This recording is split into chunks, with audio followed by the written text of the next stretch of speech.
ए लाला rifle किने चाई खड़े ने लाला शिकार ते ना पिया ए तुम्हारे पास शिकार जीतरी नाल थी ने के पूछदा लाला काल बाण के संगी नाल रोला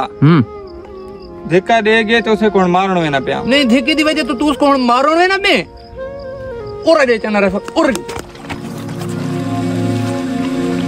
ओ चब्बो आदमी ते कोई इस गल दा इल्म है कि मखलूक को दुख देना कितना बड़ा गुनाह है जेड़ा बंदा भी जुल्म और ज्यादतियां कीतियां आज उन्हां दी कब्रां साडे वास्ते निशान इबरत पईयां हिदे वाला कब्रिस्तान दे विच मैं ते को समझे ना के सामने दू कब्रां दे दबे इन्हां दे विच फासला ते 4 फुट दा लेकिन इन्हां दू मरहूमां दे अमालां दे विच फर्क दी रात दे सामने वाली कब्र दे दबे इस आदमी अपनी सारी जिंदगी मखलूक दी खिदमत विच गुजारी है इस किसे बशर नु कोई तकलीफ नहीं दी जिथे किथे भी इस रोला सुने इस वन के उथे सुलह कराई है आज ये कब्र च ला के इसको कब्र च ये फायदा मिलता पियो सी कि जिंदगी दे विच जेड़े लोकां नाल भी इस शफकत दा मुजाहरा कीता जेड़े लोकां दी भी इस खिदमत कीती ओ इत्थे आके इस वास्ते दुआए मगफिरत करेन नाल एक कब्र भी मौजूद है मता को दसे ना वणा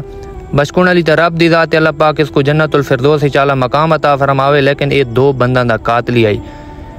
इस गरीब बंदा नु तंग कीती रखा सारी जिंदगी जुल्म और ज्यादती कीती है आज ये जिंदगी छोड़ के चला गया ये तो साफ जाहिर है कि अगर कोई नाजायज कत्ल करे ना रब दी जात उस वक्त तक उस बंदे को माफ ही न करे सी जिस वक्त तक वो बंदे खुद उसनु माफ न करे सुन कातिल आदमी को जिस वक्त रोजे मैशो रब दे सामने पेश कीते वे सी कातली आदमी दी पीठ दे उत्ते लिखा था सी कि ये बंदा रब दी रहमतां तो महरूम है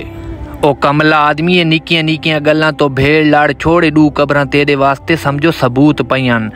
ये जेड़े लोकां नाल मामलात होने ने ते जिंदगी दे विच लगे रहने लेकिन तू अपने जेड़े रब नाल मामलात कब्र दी ढेरी च वांच थेवणे नहीं उन्हां वास्ते तैयारी कर बिल्कुल अल्लाह तुहाडियां सारियां गल्लां बजायन तुहाडियां गल्लां तो मैं बड़ा मुतासिर होया ये तो मेरे को हुण पता लगा सा अपनी हक वाली पटड़ी तो लथे होया और मैं तुहाडे नाल वादा करना कि आज तो बाद मैं अपने दुनियावी मामलात दे विच आखिरत दी तैयारी को अवलीन तरजीह देसां।